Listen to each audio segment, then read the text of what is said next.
going on, guys, and welcome back to the channel. Today I'm going to be showing you guys how to install RAM in your new PC build, or if you're just upgrading an old PC build, trying to get a little bit more speed or adding some more RAM, going from 32 to 64 or from 16 to 32. This video should help you out. It's fairly simple to install RAM, but I just want to cover every aspect of putting together a PC on this channel so you guys have everything in one spot. So without further ado, guys, let's dive in. Let's open up our RAM.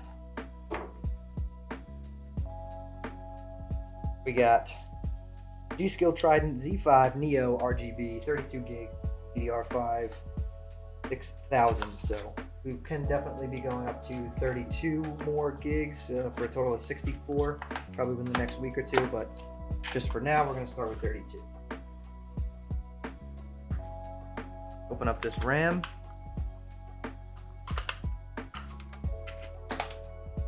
Nice packaging here. Now on the board itself, it does tell us which we want to install this in first. You have to make sure you're installing in the right slots. So if you guys could see, if I zoom in a little bit.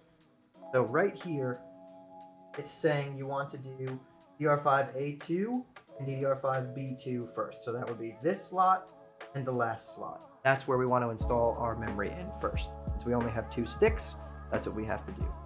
Pop these pins open. Oops, wrong one. So like I said, that one, and that one.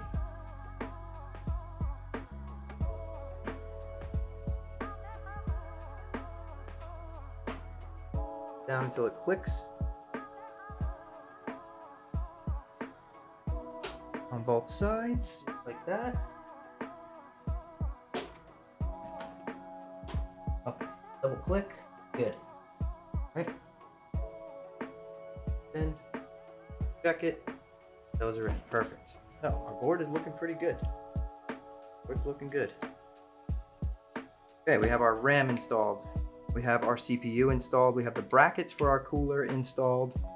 All right, there you have it, guys. That is how you install RAM in your new PC, or how you upgrade from 16 or 32 up to 64, whatever you're trying to do. That is how you install RAM. Like I said, it's fairly simple. You just have to make sure that everything lines up, pop it in without snapping your motherboard, and everything should work just fine. But anyways, guys, if this was able to help you out, hit that like button. It really does help me out a lot. And subscribe to the channel. Turn on post notifications so you don't miss the next time I post a video. And if you want to hang out with me live, I do stream on Twitch Monday through Friday at 8 p.m. Eastern time. I'll drop a link to that in the description below this video. But anyways, guys, that's all from me. I want you to keep those hammers up, and I'll see you next time.